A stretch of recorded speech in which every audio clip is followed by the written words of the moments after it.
Hello mga Kristyano, kumusta? Napuwi pa sa inyo ha impormasyon. Ngayon, daghan ang magdadayag karon sa Biblia. Oo, ipaabot ko sa inyo ha kung ano nadaghan gyud ang interpretation kaloy sa pobre. Hinaig pang oo, ang daghan kayo ang self-interpretation sa Biblia karon o magdadayag nagikulangan la pag-ayo ang pulong sa Ginoo gipaabot sa matag usa ka nato na mayong balita mo na siya. Una ko magdayag sa akong kabahin. Ko'y paabot sa inyo ha. Ngano gayud? Sa self-interpretation ang pagpahibalo.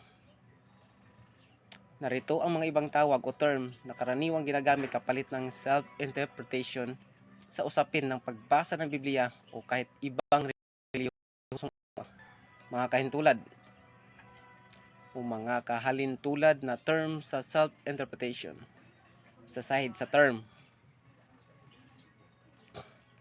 private interpretation, paliwanag, sariling pagpapakahulugan, hindi ayon sa tamang pamantayan ng simbahan o scholarship. Babala ito sa ikalawang Pedro, unang kapitulo, 20. No prophecy of scripture comes from someone's own interpretation. Muna ang paibalo sa private interpretation. Sunod, ang subject interpretation. Nakasalalay lang sa sariling pakiramdam, karanasan, emosyon, o paniniwala, hindi sa original na kahulugan ng teksto. Guess nyo. Sunod, gusto na ko ipabot sa inyo ha. Kung na-exegesis pag-discuss o pagsabot sa konteksto sa Biblia o sa katibukan sa Biblia, na-opposite. Daray, pabalon ko sa inyo ha. Tandandan, eisegesis. Pabalon ko sa inyo ha.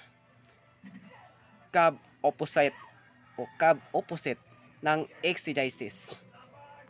Ipinipilit mo ang sariling idea, opinion, o aral papasok sa teksto. Hindi mo hinahanap ang totoong sinasabi ng teksto, kundi inilalagay mo kung anong gusto mong sabihin nito. Gets nyo na? Hinadyo ko ni basingani ba? Basta ipabalo ko sa inyo ha. Karon kita di madamag sa mga magpatotoo. Mudayag sa punos Ginoo, pero di ay sila konektado sa mga apostolis. Panato. Personal bias. Ang pag-interpret batay sa sariling gusto, tradisyon, o kinalakhang paniniwala, hindi sa tunay na kahulugan ng kasulatan. Kuha na nyo, kinsa na sila. Sunod, misinterpretation. Tandandan.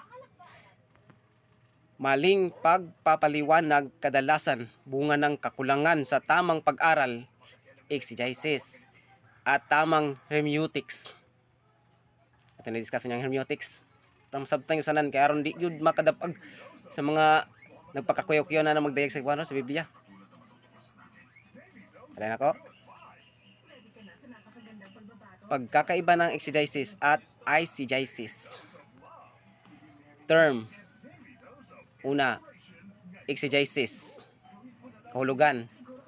Hinuhugot palabas ang tutuong kahulugan ng teksto ayon sa orihinal. Dapat mapabalgid nato gud na unsay kultura, unsa nang panahon na, kinsa ang gibanggitan, kinsa ang nagbanggit. Labi na sa isa ka sulat ni Apostol Pablo sa unang Timoteo o ikadang Timoteo. Ligtas ang may malawak na pangunawa. Sunod, ang iyang opposite, eisegesis. Ipinapasok ang sariling opinyon sa teksto kahit hindi ito sinasabi roon. Dapat mag-get yun na. Kay daghan na bagong daygo. Example, ang eisegesis, self-interpretation. Sa tingin ko, ang John chapter 10 verse 10 ay tungkol sa negosyo. Dahil gusto ng Diyos, yumaman ako. Wala. Kanindot. Sila ang pamagi. Hadlok kay tubang sa Ginoo. Pero ang original na konteksto ng John chapter 10 verse 10 ay hindi negosyo, kundi buhay na walang hanggan kay Kristo. Unta masabtan sa tanan. So kinsa gyud ang nagpadayon gikan sa mga apostoles. So kanalay pabor ko sa inyo ha. God bless mga tinuod na Kristiyanos. Viva Cristo Rey. Ave Maria, Ave Maria, La Virgen, Rodeo Ecclesia, Roman Catholic.